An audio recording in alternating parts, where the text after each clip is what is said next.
Bienvenue sur Valentin Finance. Aujourd'hui, on va parler de la différence entre le rendement et la performance.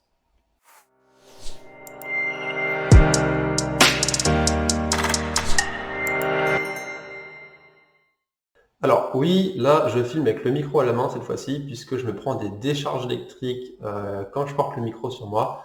Je comprends pas du tout, j'ai pas réussi à régler le problème. Ça fait 2 fois que je tourne la vidéo et 2 fois je me prends des décharges. Donc je vais arrêter les frais.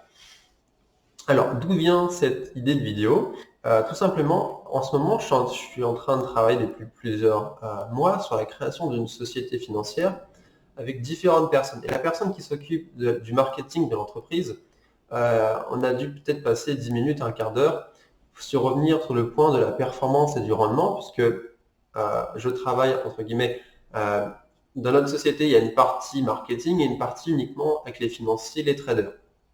Et quand on communique avec le marketing, des fois, c'est pas toujours clair, on n'a pas toujours le même langage, ce qui m'a donné l'idée de cette vidéo, puisqu'il y a eu un débat sur la performance, le rendement, et voilà. Alors, c'est peut-être une question que vous avez déjà posée, ou pas du tout, euh, mais pourtant c'est quelque chose de très intéressant et qui souvent est lié aussi à l'émotion des gens. Je ferai une vidéo sur ça. Euh, Puisque ne pas comprendre la différence entre la performance et le rendement peut amener à des situations émotionnelles qui vous font faire n'importe quoi en bourse et potentiellement perdre de l'argent. Alors, je vous ai fait un petit schéma sur Canva, qui est un petit éditeur en ligne gratuit qui permet de faire des petits schémas. Euh, c'est une action imaginaire qui illustre un petit peu le rôle de performance-rendement. Donc là, je vais l'afficher à l'écran, je ne sais pas si je vais mettre en bas, en haut, à droite, j'en ai aucune idée. Vous avez une action qu'on va appeler l'action X qui est depuis 2010 jusqu'à 2020. Donc là, ce que vous voyez, c'est son évolution sur le temps, c'est la performance, c'est son prix. Donc vous voyez qu'en 2010, elle était à 10 euros et qu'en 2020, elle est passée à 20 euros. Mais entre-temps, on voit bien que l'action est passée par plusieurs prix, donc elle a fait son petit bout de chemin. J'ai mis aussi en annotation le dividende moyen. Alors pourquoi j'ai parlé de dividende moyen? Puisque si je voulais mettre le dividende, j'aurais dû mettre le dividende par année. Évidemment, le dividende fluctue chaque année en fonction des performances de la société si on parle d'une bonne société. Une mauvaise société aura tendance à ne pas vouloir adapter son dividende pour garder ses actionnaires. Mais il est tout à fait sain qu'une société dise cette année je coupe les dividendes, ou l'année prochaine je l'augmente, l'année prochaine je la diminue. Moi, c'est plutôt un signe qui me rassure. Donc là, on voit bien, en 2010, la société est cotée à 10 euros par action. Ensuite, elle passe en 2015 à 5 euros par action, puis en 2020 à 20 euros par action.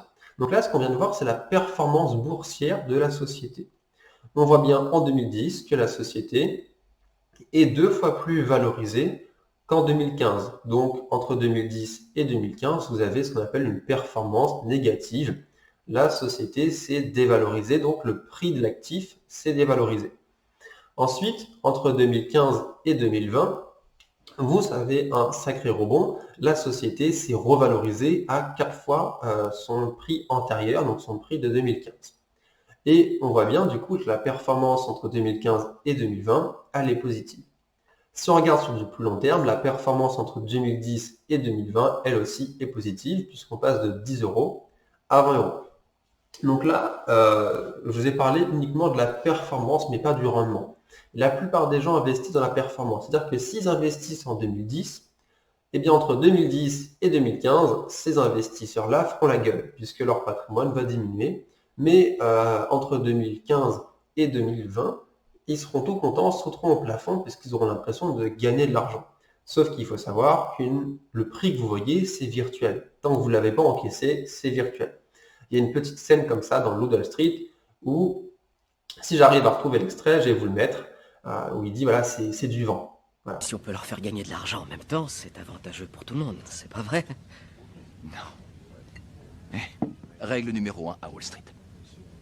Y a personne qui sait. Je me fous que tu sois Warren Buffett ou Jimmy Buffett, car personne ne sait si une action va monter, descendre, se barrer sur le côté ou tourner en rond. Et les courtiers encore moins que les autres.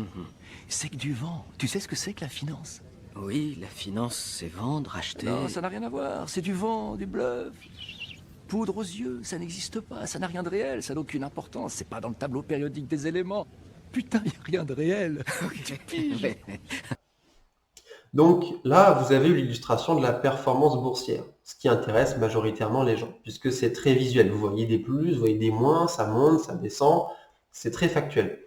En revanche, le rendement est beaucoup plus subtil, mais très simple à calculer. C'est pour ça que j'ai parlé du dividende moyen.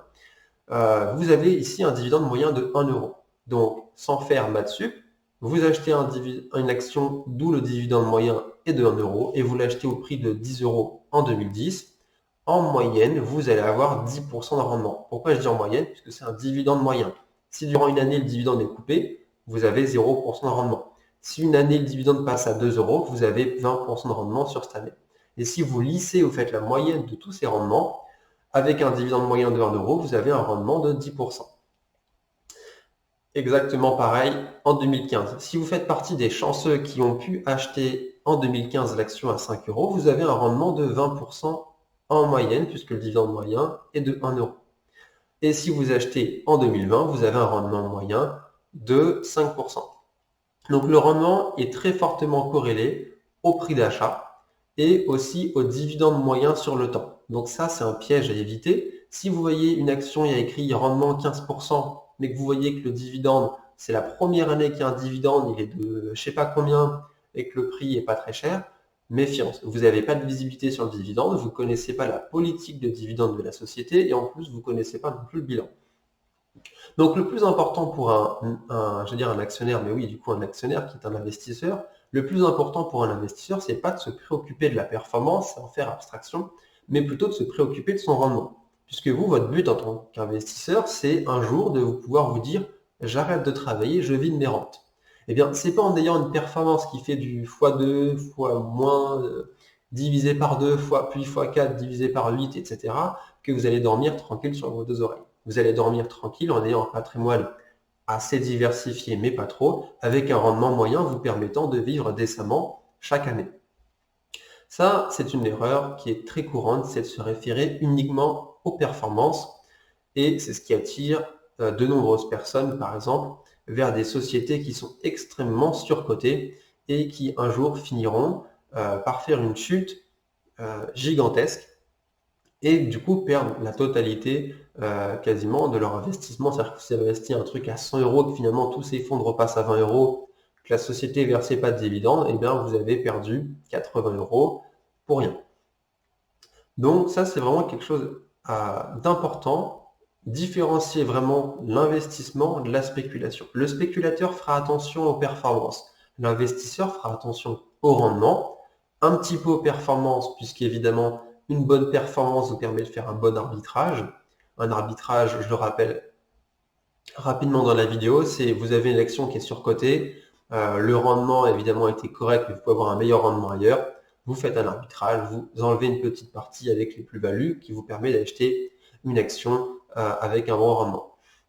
Donc voilà, j'espère que ce petit schéma, bien que très simpliste, a pu vous expliquer la différence entre le rendement et la performance. Donc voilà, c'est la fin de cette vidéo, j'espère qu'elle vous a plu.